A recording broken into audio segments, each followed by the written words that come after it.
Hello everyone, my name is Nathan and I run the PhD Place.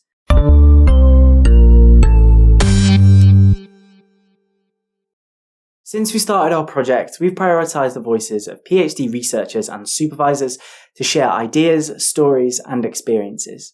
We want to give every researcher the opportunity to share their experiences with the wider academic community, whether that be through our blog, our writing groups, our social media accounts, or through our YouTube presentations. We're now welcoming speakers to give talks on our YouTube channel, so you can contribute to our series on PhD skills, where you can talk about any aspect of PhD life, such as dissertation tips, PhD interviews, the Viva, academic and networking tips, your hobbies outside of academia, or any other aspect of your journey so far. Or you can contribute to the research series for those who want to talk about the specifics of their research. I'll now offer some guidance and pointers for creating your video for the PhD Place. So even if you are more experienced giving presentations, we advise you to watch till the end. If you're less experienced with giving talks, then we welcome you to use the PhD Place as an opportunity to practice and develop your presentation skills. We do have some guidelines for speakers on our website, and also there are lots of resources out there on academic blogs and YouTube. You can watch other talks and presentations as examples of how they might be done well and also how they might be done not so well. But generally, there is no one way to give a presentation.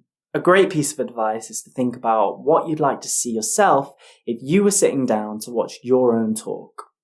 And with this type of presentation, this is something that you can do really easily by filming yourself, doing a practice run, and thinking about how you might improve both your presentation and your presentation style.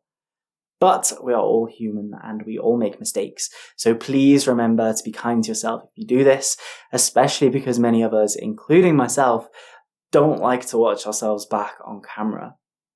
So, something that I found out whilst doing this was that I present myself better and I'm more engaging, I think, when I stand up to give a presentation because I tend to slouch and move less when I'm actually sat down.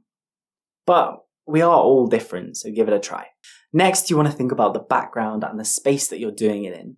It shouldn't be too cluttered, it needs to be quiet, and I would recommend closing any doors and windows, and also positioning yourself with good lighting. For the purposes of the PhD Place, you need to make sure that there is no music playing or sound effects in the background of your video, and that there are no branded products in either the background of your video or on your clothing. Small adjustments, such as thinking about your clothing and the background and lighting, can make an enormous difference to your talk and make it more professional and more engaging. The next thing that you need to think about is what you're going to record on.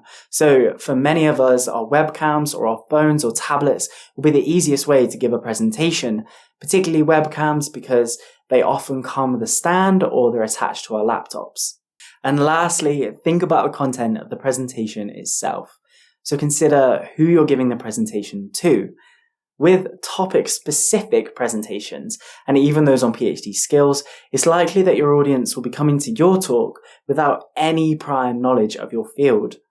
Or they'll be looking for advice for something that they know very little about, and you might be the first person to give them advice.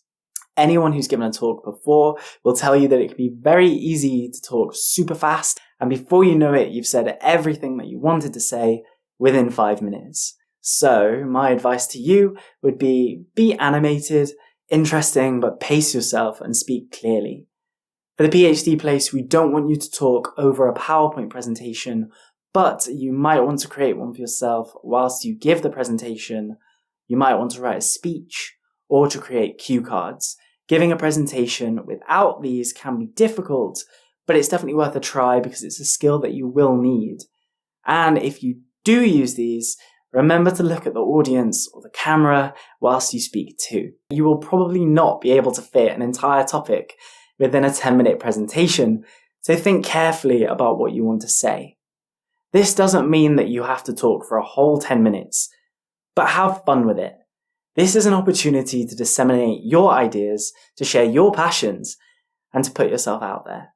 If you have any questions or would like to talk to us about your topic, then we advise that you message us on Twitter at the PhD Place or send an email to Nath, so that's Nath, @thephdplace.com.